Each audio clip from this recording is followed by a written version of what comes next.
ইরানের সর্বোচ্চ নেতার সিংহাসনে আসীন হয়েও তিনি যেন অদৃশ্য ছায়া।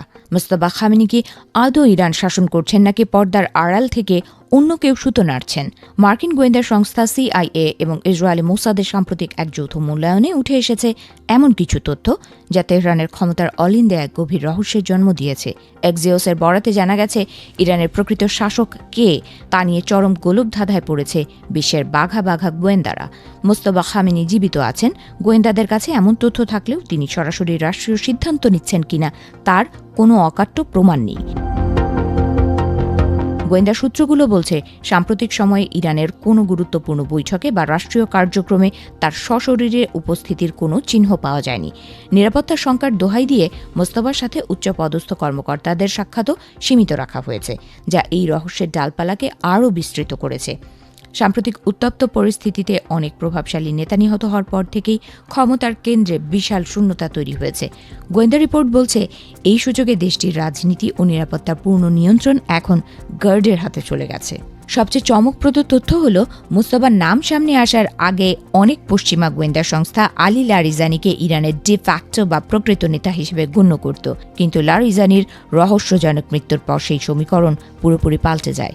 এখন প্রশ্ন উঠেছে, লারিজানির প্রস্থানের পর কি মোস্তফা আসলেও ক্ষমতার কুক্ষিগত করতে পেরেছেন নাকি তিনি কেবলই এক অলংকারিক নাম? মোস্তফা খামেনির জনসমক্ষে না আসাও সন্দেহের আগুনে ঘি ঢালছে। সম্প্রতি কেবল নওরোজ উপলক্ষে একটি লিখিত বার্তা এবং তার টেলিগ্রাম অ্যাকাউন্টে কিছু ছবি প্রকাশ করা হয়েছে, কিন্তু কোনো ভিডিও বার্তা বা সরাসরি ভাষণ না থাকায় মার্কিন গোয়েন্দারা এখন ওই ছবিগুলোর সত্যতা এবং সময়কাল নিয়ে চুলচেরা বিশ্লেষণ করছেন। প্রশ্ন উঠছে, এই ছবিগুলো কি বর্তমানে নাকি পুরনো কোনো সংগ্রহ থেকে ছাড়া হয়েছে? বিশেষজ্ঞদের একাংশ মনে করছেন, মোস্তফার এই অন্তরালে থাকাটা হয়তো কোনো গভীর নিরাপত্তা কৌশল বা শারীরিক অসুস্থতার ইঙ্গিত। অন্যদিকে ডোনাল্ড ট্রাম্প সহ মার্কিন প্রশাসনের শীর্ষ কর্মকর্তারা এই পরিস্থিতি নিয়ে উদ্বেগ প্রকাশ করেছেন। হোয়াইট হাউসের অন্দরে এখন একটাই প্রশ্ন, ইরান সরকারের স্টিয়ারিং হুইল আসলে কার হাতে?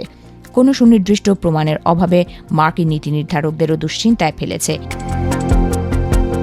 ইসরায়েলি বিশ্লেষকদের মতে, ইরানের ওপর ক্রমবর্ধমান বহিঃস্থ চাপ হয়তো দেশটির অভ্যন্তরীণ ফাটলগুলোকে আরও স্পষ্ট করে তুলবে, তবে মুদ্রার উল্টো পিঠও আছে।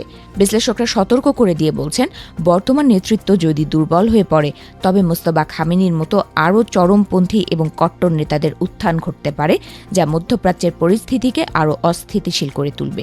নিশ্চুপ তেহরান আর অদৃশ্য মোস্তফা, এই দুইয়ের মাঝে দাঁড়িয়ে বিশ্ব এখন তাকিয়ে আছে ইরানের পরবর্তী পদক্ষেপের দিকে। তেহরানের আকাশে কি নতুন কোনো ঝড়ের ঘনঘটা নাকি ক্ষমতার মসনাদে চলছে কোনো নিঃশব্দ বিপ্লব? মোস্তফা রহস্যের সমাধান না হওয়া পর্যন্ত ইরান ইস্যু বিশ্ব রাজনীতির দাবার বোর্ডে এক অমীমাংসিত চাল হয়েই থাকছে।